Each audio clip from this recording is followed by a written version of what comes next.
नमस्कार दोस्तों, आप सभी का स्वागत है मिथुन ट्यूटोरियल्स यूट्यूब चैनल में। आज हम हिंदी धरती का स्वर्ग कहानी के बारे में हम जानेंगे। आज इस बार इसमें जो है हम कहानी का सारांश जानेंगे। धरती का स्वर्ग, इसके लेखक जो हैं विष्णु प्रभाकर जी हैं। तो आइए हम कहानी का स्वर्ग का सारांश हम जानते हैं। राजतरंगिणी कश्मीर के राजवंशों का इतिहास है। उसके कवि कलन है। उन्होंने अपनी जन्मभूमि को सबसे सुंदर कहा है। सचमुच वह इतनी सुंदर है कि उसके दर्शन से खोई हुई आंखों की ज्योति लौट आती है। इसका कारण है वहाँ की हरी भरी भूमि और रंग बिरंगे फूल। इनके अलावा चांदी जैसे चमकने वाले शिखर और बिखेरने वाली सरिताएं मन को लुभाती हैं। झीलों में कमल के फूल खिले हुए हैं। चिनार और देवदार जैसे अनेक दीर्घजीवी वृक्ष हवा में झूलते हैं। केसर की खुशबू से भरी हुई हवा है। इस मनोहर भूमि का वर्णन यहाँ के कालिदास, मम्मट और क्षेमेंद्र ने अपने महान काव्यों में किया है। यही नीलकंठ शंकर का निवास स्थान है। सत्य में यह पृथ्वी का नंदवन है। अगर हम इसे देखें तो कवि का कहना है कि राजतरंगिणी का अर्थ होता है राजाओं की नदी। यानी जो राजाओं की नदी थी वो उनका राजवंशों का इतिहास रहा है।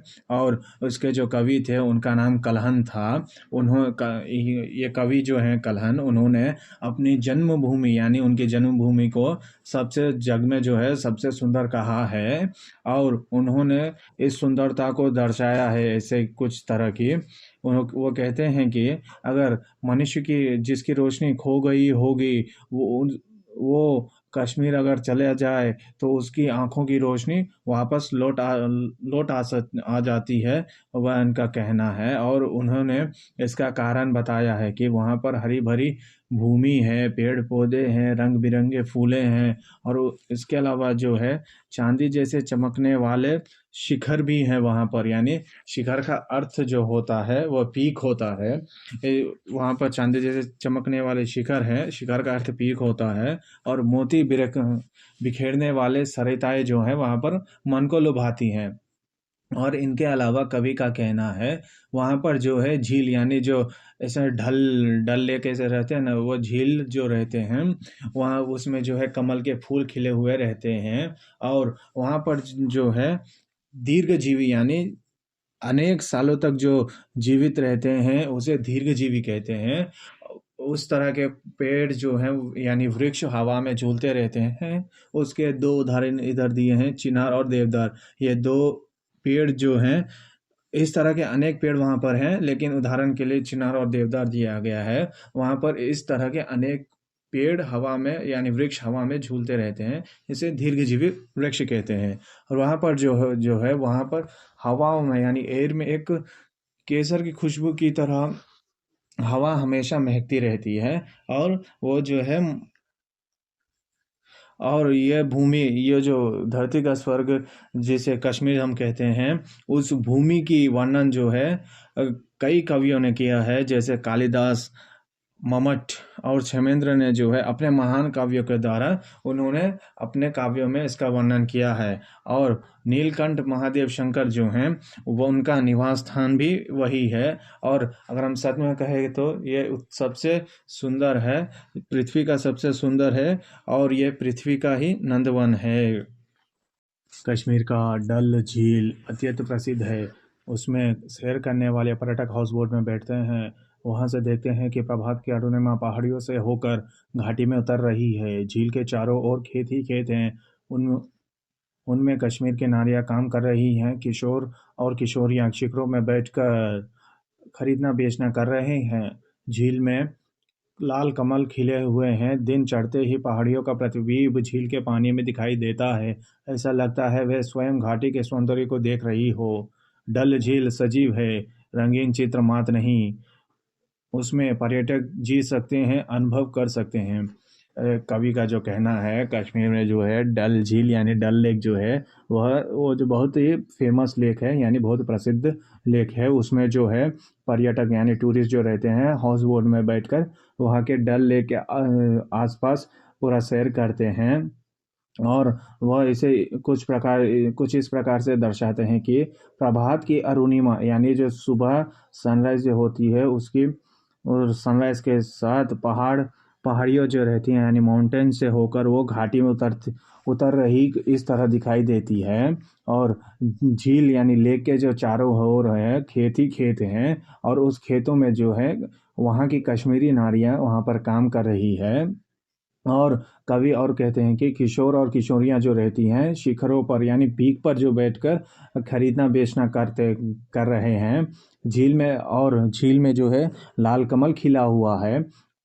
और इनका कहना है कि जैसे ही दिन चढ़ते जाता है यानी मॉर्निंग से आफ्टरनून ऐसे जैसे समय बीतता जाता है उसी प्रकार जो है प्रतिबिंब झील के पानी में दिखाई देता है। पहाड़ियों का जो प्रतिबिंब है वो झील में दिखाई देता है, यानी पहाड़ियों की जो, अगर हम एक सिंपल भाषा में कहें तो जो शैडो रहती है माउंटेन्स का, वो हमें लेक में दिखाई देती है। हमें ऐसा लगता है कि वो देखने से कि पहाड़ियाँ जो है वो अपने घाटी को सौंदर्य को खुद से देख रही हो, कुछ इस प्रकार हमें लगता है। और डल झील यानी डल लेक जो है वो एक सजीव है, रंगीन चित्र मात्र नहीं, यानी इनका कहना है डल झील जो है हम उसे एक जी सकते हैं, अनुभव कर सकते हैं, लेकिन वो एक इमेजिनेशन नहीं है, वो एक जीवित है, यानी हम उसे जी सकते हैं, अनुभव कर सकते हैं। वो कोई इमेजिनेशन नहीं है जिसमें जो है टूरिस्ट उसे अनुभव कर सकते हैं। यह थी इनका कहना। डल झील के अलावा एक और झील है जो बहुत ही प्रसिद्ध यानी बहुत फेमस है, वह उसका नाम है नगीन। और वो झील जो है खेलों के लिए बहुत मशहूर है। उसमें जो है छोटी छोटी बच्चियाँ यानी छोटी छोटी युवक युवतियाँ जो रहती हैं उसमें तैरते रहते हैं। और वो झील जो है स्वच्छ जल के लिए माना जाता है, उसमें स्वच्छ जल रहता है। और इसे हम मानसबल तीसरा सरोवर कहते हैं। मानसबल का अर्थ होता है मन का सरोवर। इसे हम तीसरा सरोवर है, जो ये एक तीसरा सरोवर है। इसके उसकी अत्यंत गरिमा है, अगर हम इसे देखें तो इस झील की जो है एक अत्यंत गरिमा है।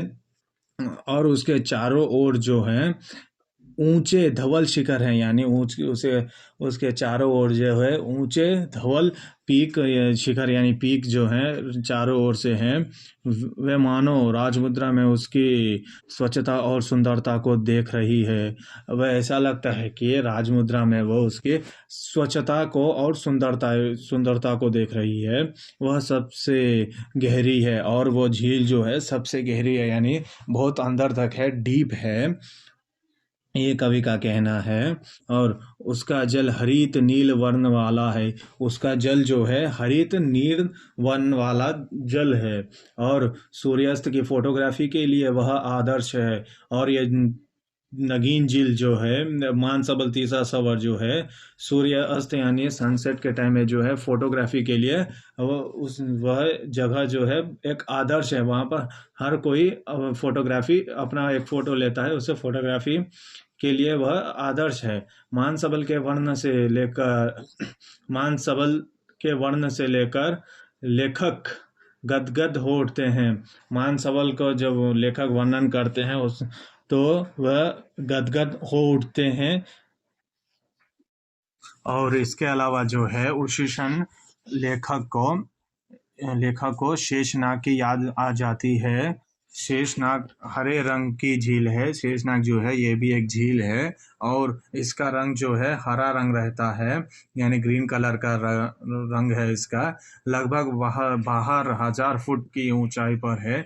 उसके तीनों ओर ब्रह्मा विष्णु और महेश नाम वाले 3 सफ़ेद शिखर हैं। और इसका अगर हम बाहर से इसकी ऊंचाई अगर देखें तो लगभग 1,000 फीट की ऊंचाई रहती है इसकी।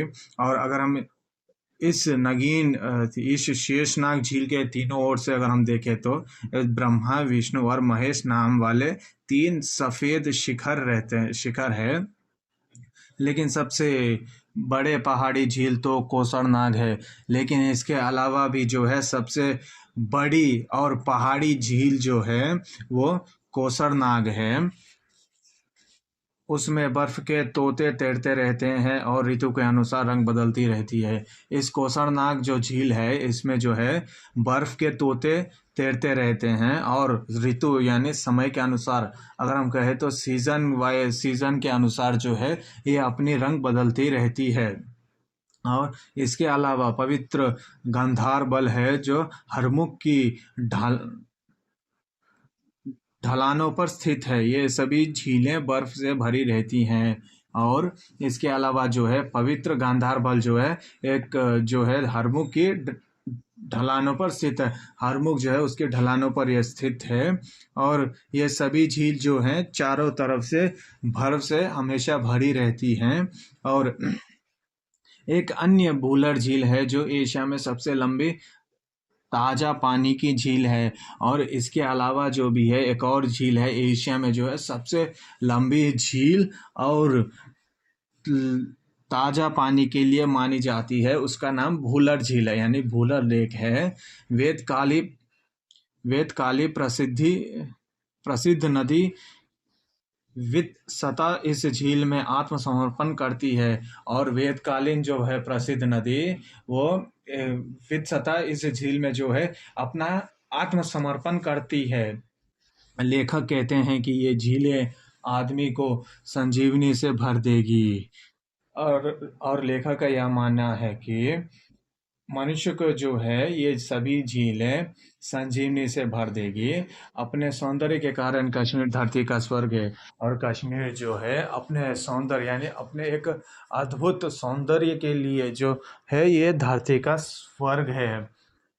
ये थी धरती का स्वर्ग कहानी का सारांश। अगर हम इसकी विशेषता देखें तो विष्णु प्रभाकर अत्यंत भावुक रचयिता हैं। विष्णु प्रभाकर जी जो हैं एक अत्यंत भावुक रचयिता हैं।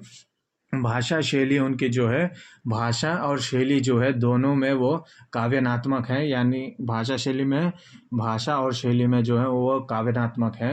रचयिता की संवेदनाएं कश्मीर के प्राकृतिक सौंदर्य से प्रेरित और जागरूक होती है। रचयिता की संवेदनाएं जो है उनकी कश्मीर के प्राकृतिक सौंदर्य से प्रेरित और जागरूक होती है। ये थी धरती का स्वर्ग जिसके लेखक हैं विष्णु प्रभाकर जी। कहानी का सारांश। अगर आपको ये वीडियो अच्छा लगे तो लाइक कीजिएगा, चैनल को सब्सक्राइब कीजिएगा और इस वीडियो को अपने दोस्तों का शेयर भी कीजिएगा। धन्यवाद।